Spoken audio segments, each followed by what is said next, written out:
Hello, Barmy Badger Army. Hey, Badger Army. Welcome to today's show. Now, today we're going to be talking about the Borderlands 3 controversy that happened early last night, where it was basically the Borderlands cover art now has basically had its main character, one of the mascots of the show, being portrayed as Jesus, like it's the second coming.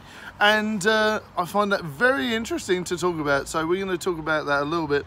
I'm guessing the developers and the artwork guys were sort of given carte blanche on this, free reign to do whatever they wanted. And obviously Borderlands hasn't been around for a while. We got 1 and 2 and we got the Telltale game quite quickly. So when were the first two games out? Quite a while back, you know, we're talking like Xbox 360 generation, right, PlayStation 3. So sometime during the last decade? Yes, exactly. It's been a while since we've had a Borderlands game. So yes. And for those of you who don't know, apparently it's lots of boom, boom, boom, boom, boom, boom. Lots of creative shooting, lots of different things like that, lots of fun, trippy colours, lots of mad stuff, and I do recommend Borderlands if you haven't played it before. And it looks like they're trying to drop a hint of there being more of the same? Most definitely. And the internet's been like, oh my goodness! So yes, basically what they've done is they replaced, you know, obviously I reckon they're going to have to get rid of this, because they replaced obviously the heart, the glowing heart that was in Jesus' chest, with a bomb, a grenade. A grenade, yeah. They've got flowers that are roses around it, and obviously instead of it being like pieces of the cross or some of the different people like the followers of Jesus, you've got guns and different things like this. So I can understand. There's like a halo, which is actually an anarchy symbol. Yes, like a flaming anarchy symbol. I can't see this going down too well. I mean, I don't have a problem with it per se, and I am a churchgoer. I think, you know, you've got to take this into perspective that it is just fantasy. You know, you guys know I'm quite a fan of the Doom games, and, you know, a lot of that is anti-religious, and I don't really take any offence because I know it's fantasy, so I try not to sort of take that into, you know, deep into my heart and get upset about it. I don't really find it upsetting, but I can understand why people would, and I can understand why there'd be a bit of an outrage now. You know, this is like a very interesting time, and I think obviously they wanted to be different and be interesting with a lot of things, and they really wanted to show people, look, we're back. And then they've literally done the most, you know, heinous, the most interesting thing, the most sort of in-your-face thing that they could possibly think. It's meant to be like a kind of play on Second Coming, so most definitely there's sort of some actual sort of logical thinking behind it. Most definitely. Yeah, and obviously, you know, I can see where they come from. I mean, I don't know too much about that aspect of the Bible, Nick. Do you know much about the Second Coming? Right, well, okay, well, we'll have to talk about that a little bit. Feel free to comment on that in comments. And all I can say is that obviously they're looking at it with Jesus coming back from the dead. It's Easter time, so it sort of fits in. Yeah, that's true. You know, true. you can see where they're coming from with this. It's very clever marketing with the whole Easter thing and coming back from the dead, and, you know, this franchise is back.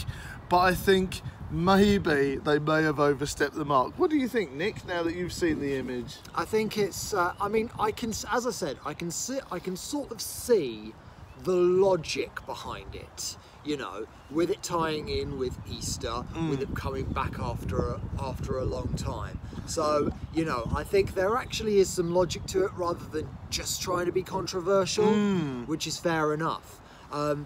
And I also find myself wondering if the sort of people who are going to be outraged about it, you know, are these the people who don't really know much about the game, who can't put it into that kind of context? That's right, where they know it's going to be fun and tongue-in-cheek and maybe quite offensive. You know, there's stuff in there. You know, there's not that much blood in Borderlands, but there is like lots of tongue-in-cheek humour and lots of guns and violence. So, you know, it's not for the faint of heart anyway. So the oh dear, the sort I wouldn't of stand a chance then. no, exactly. So the sort of person that would play it would be used to like that sort of comedy, sort of slightly immature joke, and not be offended. So, you know, I can see where both sides are coming from. Yeah, I mean, would you say, is it maybe a case of, you know, if a religious organisation does kick up a stink about it, is that, you know, them being high and mighty about it, thinking they're beyond criticism? Well, this is a definite issue, isn't it? Or beyond satire? Exactly. Are they beyond satire? I mean, ultimately, they wouldn't be the only religious organisation to be like that, but... Most definitely not. I mean, even Peter's got a computer game called Kitten Squad. So, you know, obviously to try and, you know, help their reputation. So I don't think, you know, would them moaning about it upset them? I don't know about it. I don't know. Would the company be forced to change it? I think they might have to make some little tweaks because it's not the final artwork. We're a while away from the game. So I think maybe they might change it if they get forced into it. I mean, I can see that happening. If it ends up coming out after Easter, then, you know, it's not going to have quite the same sort of... impact, no. Yeah, and also it's not going to have that kind of... that maybe not the same amount of kind of like actual logical reason behind it. Exactly, you know? yes. Because ultimately that could well be a saving grace for it.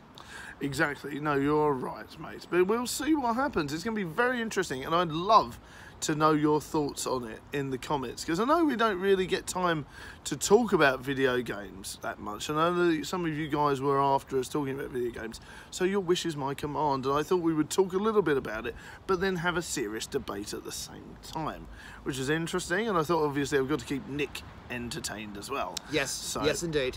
Because, you know, Nick rage quit games at the age of 5. It was a bit later than that, but it might as well have been 6. But yeah.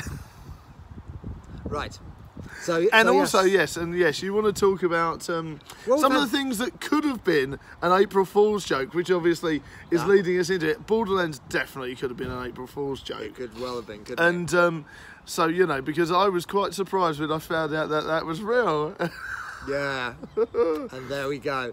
So yes, I mean there was one April Fool's Day gag which you uncovered, wasn't it? Yes, there was one. A woman on Instagram. A woman on Instagram, Masuma Max, who's like a burlesque entertainer, and she actually did something that was really a bad faux pas, and I'm a big fan of hers.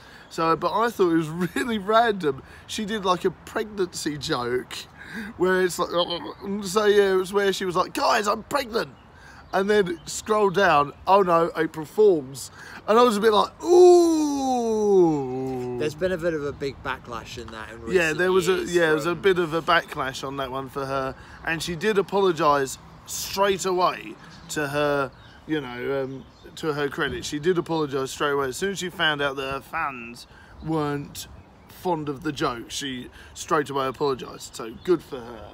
Yeah. You know, so she obviously saw the error of her ways, which is fantastic. Yeah.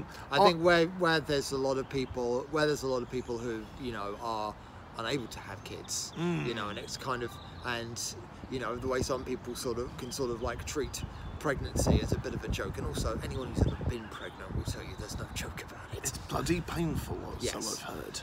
So, you know, there's obviously those things to it and all those sort of things. So you've got to be very careful. In this day and age, everyone's quite emotional and quite sensitive about lots of different issues.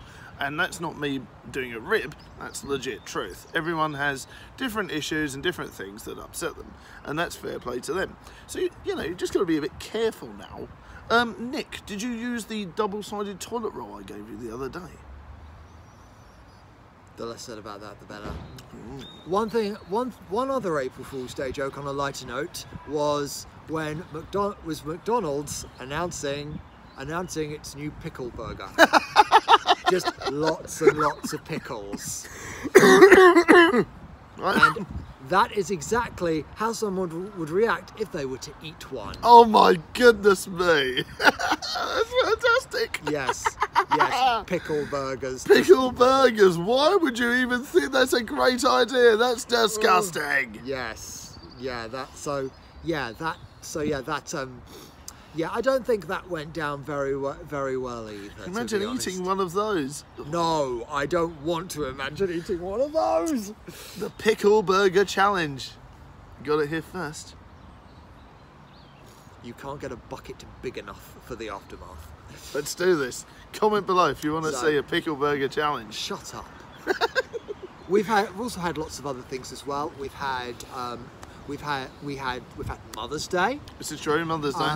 Also on that day, the last day of March is also Transgender Day of Visibility. Interesting. We've worked with transgender students. Most definitely. And you can definitely see the change in them, kind of like once they're transitioning and they become yeah, I've seen a lot of them become, you know, a lot more kind of like active and happy in themselves. So good Confident for them. and happy, yeah, and all that sort of thing. Very good. And this week is also National Autism Awareness Week, okay. which is a poignant one, you know, for me especially, being on the spectrum. And there's actually a talk that I gave at a networking event last year, which is about growing up with Asperger syndrome, which is available on my channel, and we'll post a link to it below. Will we? So okay. yes, we will. And if you don't, then I will. So yeah, go check that video out as well after you've checked out this one, and yeah, should be. And yes, you hear a bit more about my story. Indeed, and also don't forget, of course, it was Mother's Day the other day as well. I did mention that as well. That's very good. What else, Nick, would you like to talk about before we head off? I think that's all. I think we amazingly managed to cover all the national days. Excellent. Which is good. Of course, latest Belfast video, part 2. From Belfast City Centre, that's most up now. Definitely. So yes, and the link will definitely be in the description for you guys. Go check that out, and also, of course, the Game of Thrones special. Yes, the Game of Thrones special where you zipped off on the fantastic Game of Thrones tour, and we were all exceedingly jealous. So please, you know, talk to us a little bit more about that in the comments if you guys have got any experience on Nick's. If you want to know any experiences or anything that Nick did while he was on the Game of Thrones tour, please feel free to ask him in the comments. Right guys, thank you very much for watching. This has been a smashing show. It has. Let us know your views on everything in the comments, and we will see you next time. Bye for now, Barmy Badger Army. Bye for now. Keep safe, keep well, much love. And if you do donate and help the show, thank you very much, because every penny goes back to the channel in keeping the channel running. So thank you very much, everyone, and we will see you next time. Bye for now, Barmy Badger Army. Bye for now. Peace out.